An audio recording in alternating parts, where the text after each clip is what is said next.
Esto que estás por escuchar no es un relato para asustar, ni una simple leyenda antigua. Es una advertencia viva, un grito desde las páginas más oscuras de la Biblia hacia una generación que juega con el orgullo como si fuera un juguete inofensivo. Imagínate esto, un hombre tan sediento de aplausos, tan obsesionado con su imagen, que permitió que su ego lo elevara, hasta que fue consumido desde adentro. No por balas, ni espadas, ni veneno, sino por gusanos. Sí, gusanos que comenzaron a devorar su cuerpo en vida, como si el juicio de Dios hubiera descendido en silencio, pero con furia. Y si crees que esto es exagerado, te invito a quedarte y comprobar por ti mismo que no lo es. Porque la historia que te contaré no es un símbolo. Es real, está documentada. Y aunque sucedió hace casi 2000 años, su eco todavía resuena con fuerza hoy. Antes de continuar, suscríbete ahora mismo a Leyendas y Milagros Bíblicos, activa la campanita y dale like si tú también crees que hay verdades que el mundo quiere silenciar, porque lo que sigue podría cambiar la forma en que ves el orgullo, para siempre. Herodes Agripa y no era un hombre cualquiera. Era nieto de Herodes el Grande, criado en los palacios de Roma, entre banquetes, poder y privilegios. Su infancia no fue común. Fue moldeado por las élites del imperio, rodeado de estrategas, filósofos y políticos ambiciosos. Creció sabiendo cómo ganarse la simpatía de unos y la obediencia de otros. Era amigo cercano del emperador, aplaudido en el Senado, respetado por los judíos y celebrado por los líderes religiosos.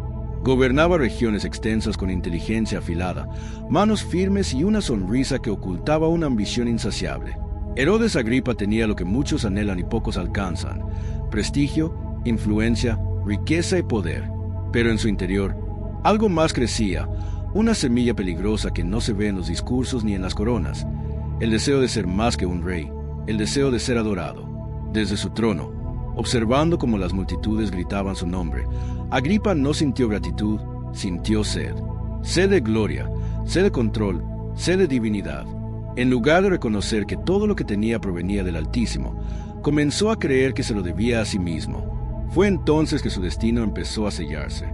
Porque el peligro de este hombre no era su tiranía, sino su carisma.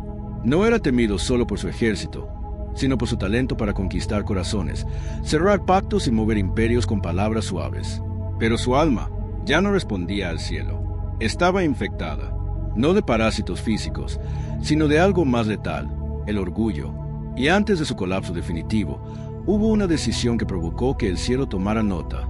Agripa se convirtió en enemigo de la iglesia naciente, esa comunidad pequeña pero firme, que comenzaba a esparcir un mensaje de perdón, libertad y vida eterna. Un mensaje que crecía como llama encendida y que él, con todo su poder terrenal, intentó sofocar. Pero no lo hizo en secreto, no fue un acto cobarde entre sombras. Fue un espectáculo, un acto público, para alimentar su imagen. Mandó capturar a uno de los pilares del cristianismo, Jacobo, hermano de Juan. Sin juicio, sin misericordia, fue condenado a morir por la espada. Y el pueblo celebró, especialmente los religiosos que veían en Agripa a un protector de las tradiciones. Esa reacción fue gasolina pura para el ego inflamado del rey. No era suficiente. Quería más. Quería ovaciones. Quería ser aclamado no como un líder, sino como una figura celestial. Entonces fijó su vista en alguien aún más simbólico, el apóstol Pedro. Lo arrestó. Lo encadenó. Ordenó que 16 soldados lo vigilaran día y noche. Su intención era clara: mantenerlo prisionero hasta después de la Pascua y luego exhibirlo como trofeo político. Pero Herodes cometió un error monumental: subestimó el poder de Dios. Porque la noche antes de la ejecución, cuando todo parecía sellado, cuando Pedro dormía entre dos guardias, una luz sobrenatural llenó la celda. Un ángel del Señor descendió. Tocó a Pedro. Las cadenas cayeron. Las puertas se abrieron. El apóstol se levantó y salió caminando libre, sin que nadie pudiera detenerlo. El milagro fue tan impactante, tan extraordinario, que incluso los creyentes pensaron que veían un fantasma. Pero no, Pedro estaba vivo, estaba libre, porque cuando Dios interviene, ni las cárceles ni los imperios pueden resistir. Herodes, al enterarse, estalló en furia. Su reacción fue brutal. Ordenó la ejecución inmediata de los guardias. El rey comenzaba a perder el control, pero él no lo entendió. No lo vio como una advertencia, sino como un insulto. Y en lugar de detenerse, se hundió más en su arrogancia. Pensó que aún podía reinar, que aún era invencible, pero no sabía que su momento más glorioso sería también su mayor condena. El orgullo es como un fuego que no se ve, pero quema por dentro. Herodes lo llevaba alimentando en silencio durante años, y llegó el día que tanto había esperado. Una nueva ocasión para exhibir su poder, para ser exaltado por el pueblo. Las ciudades de Tiro y Sidón, dependientes del alimento que llegaba de los territorios bajo su gobierno, estaban en tensión con él. Sabían que si no encontraban la forma de reconciliarse, su subsistencia estaba en juego. Así que enviaron emisarios, embajadores y aduladores, diplomáticos hábiles que sabían cómo halagar. Finalmente, lograron organizar una audiencia con el rey. Lo que parecía una simple maniobra política era, en realidad, el momento marcado por el cielo como el punto sin retorno. El sol brillaba alto ese día. El lugar estaba abarrotado. La multitud se congregaba con expectativa. No sabían que estaban a punto de presenciar la caída de un hombre y el juicio de Dios. Herodes apareció vestido con un manto real deslumbrante, un atuendo que, según el historiador Flavio Josefo, reflejaba la luz del sol como si estuviera hecho de plata líquida. Se sentó en su trono con altivez, rodeado de columnas de mármol, sabiendo que cada mirada estaba sobre él. Y cuando comenzó a hablar, su voz resonó como un trueno en el templo. Era majestuosa. Cada palabra, cada gesto, cada pausa, diseñado para impactar. Y el pueblo cayó en el hechizo. Gritaban, voz de Dios, no de hombre. Los aplausos no cesaban. Los vítores retumbaban como himnos de adoración. Y Herodes no dijo nada, no corrigió, no negó, no desvió la gloria. La aceptó con gusto, como si verdaderamente fuera digno de ella. Y en ese preciso instante, sin rayo, sin terremoto, sin una señal visible, el cielo actuó. Una decisión eterna fue pronunciada. Muchos piensan que el juicio de Dios tarda, que si no llega de inmediato, entonces no vendrá. Pero esta historia es un recordatorio solemne. La justicia de lo alto no siempre hace ruido, pero siempre llega. Y lo que le ocurrió a Herodes fue tan impactante, tan horrendo, que aún hoy provoca escalofríos. Porque no cayó bajo el filo de una espada, fue consumido desde dentro. El pueblo seguía gritando, los aplausos seguían vibrando en el aire, y Herodes simplemente sonreía. Él se dejó acariciar por cada alabanza. Aquello no era simple orgullo, era idolatría viva. Y entonces, el juicio descendió, no con palabras, sino con acción. La escritura es clara, un ángel del Señor lo hirió. No fue casualidad, no fue una enfermedad común. Fue una sentencia directa, sin sonido, pero con peso eterno. Gusanos. Sí, gusanos comenzaron a devorar su cuerpo por dentro. Herodes, glorioso minutos antes, cayó al suelo, retorciéndose de dolor. No fue ante sus enemigos, ni en batalla, sino delante del mismo pueblo que lo adoraba. Su carne comenzó a pudrirse. Su cuerpo se descomponía mientras aún respiraba. Fue una muerte lenta, repulsiva, espantosamente simbólica. El exterior revelando lo que ya estaba muerto por dentro. Orgullo, corrupción, arrogancia. Josefo relata que agonizó durante 5 días, entre gritos, fiebre y descomposición.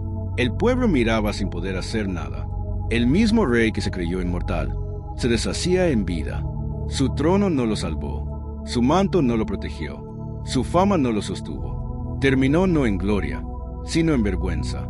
Herodes quedó tirado. Su cuerpo ya no brillaba, ya no era majestuoso. Estaba roto, podrido, sin honra, sin dignidad. Pero escucha esto, no lo mataron los gusanos. Lo que realmente lo destruyó fue el orgullo, porque antes de que su carne se corrompiera, su alma ya estaba en ruinas. Y Herodes no fue el primero en caer por ese pecado, ni sería el último. Desde el origen de los tiempos, el orgullo ha sido el comienzo de muchas caídas. Fue el orgullo lo que arrojó a Lucifer del cielo. Fue el orgullo lo que endureció el corazón del faraón. Y fue ese mismo veneno lo que Herodes permitió crecer dentro de sí, hasta el punto de no poder distinguir la adoración del juicio. Cuando el pueblo gritó con fervor, «Es la voz de un Dios, no de un hombre», Herodes tuvo en sus manos la decisión más crucial de su vida. En ese instante fugaz, pudo haber inclinado su rostro al cielo y dicho, «No soy más que un siervo. Toda honra, toda gloria, pertenecen al Altísimo». Pero no lo hizo. Calló. Y ese silencio fue más ruidoso que 1000 gritos, porque fue el eco de su condena. Dios no comparte su gloria con nadie, no por ego, sino porque solo Él es digno. Como lo declara Isaías 42, versículo 8, Yo soy el Señor, ese es mi nombre, y a nadie más daré mi gloria, y mi alabanza a los ídolos. Herodes no se humilló, no se quebrantó, no reconoció que su voz, su trono, su autoridad eran solo prestados. Ese día no perdió un título, perdió su alma. Y lo que ocurrió no fue simplemente un castigo físico, fue una advertencia con peso espiritual, porque en su momento de máxima exaltación reveló su mayor ruina. Herodes fue derrotado no por ejércitos, sino por su propio corazón contaminado de soberbia. No hubo espacio para el arrepentimiento, no porque Dios no diera la oportunidad, sino porque su corazón se endureció más allá del retorno. ¿Y tú? ¿Alguna vez has sentido que el orgullo intenta robarle a Dios lo que solo a Él le pertenece? Este no es solo un relato del pasado. Es un espejo que nos muestra lo frágil que es el corazón humano ante el brillo del aplauso. La historia de Herodes no termina con su muerte, porque hay muertes que no solo apagan cuerpos, sino que encienden advertencias eternas. Fue devorado por gusanos, sí, pero lo más trágico no fue su dolor físico, sino que se separó de Dios para siempre. No por ignorancia, sino por altivez. No por falta de oportunidad, sino por rechazar al único que podía salvarlo. Y aunque esto ocurrió hace casi 2000 años, la batalla sigue viva hoy. Vivimos en una era obsesionada con la aprobación. Las redes, los reflectores, la fama, todo alimenta el deseo de ser venerado, de ser visto, de ser aplaudido. Personas que no buscan a Dios, sino el trono que creen merecer, que no gritan voz de Dios, pero con sus decisiones actúan como si fueran su propio creador. Pero el alma humana nunca fue diseñada para sostener la gloria. Solo Dios puede cargar con ese peso eterno sin romperse. Cuando alguien intenta tomar para sí lo que pertenece a lo alto, la caída no es una posibilidad, es una certeza. Herodes no fue una excepción, fue una advertencia, porque la soberbia comienza como una grieta, como una idea de grandeza, y termina como una herida mortal que solo el arrepentimiento puede sanar. Sin embargo, mientras hay vida, hay esperanza. Mientras tu corazón lata, aún puedes volverte a Dios, inclinarte con sinceridad y declarar: todo lo que tengo es por ti. No esperes a tocar fondo para mirar al cielo. No necesitas ser destruido para entender que la gloria no te pertenece. Esta es la historia de un rey que se creyó eterno y terminó siendo recordado no por su poder, sino por su caída. Una historia que nos recuerda que el orgullo no solo es un pecado, es una sentencia si no se detiene a tiempo. Si esta palabra resonó en ti, si algo dentro de tu espíritu despertó mientras escuchabas esta historia, te invito a compartir este mensaje, no para mí, sino para que otros también despierten antes de que sea tarde. Suscríbete ahora al canal Leyendas y Milagros Bíblicos para seguir recibiendo mensajes que el mundo trata de silenciar. Y si tú también crees que la gloria solo le pertenece a Dios, dale like a este video. No es por estadísticas, es para que esta verdad siga alcanzando corazones mientras aún hay tiempo.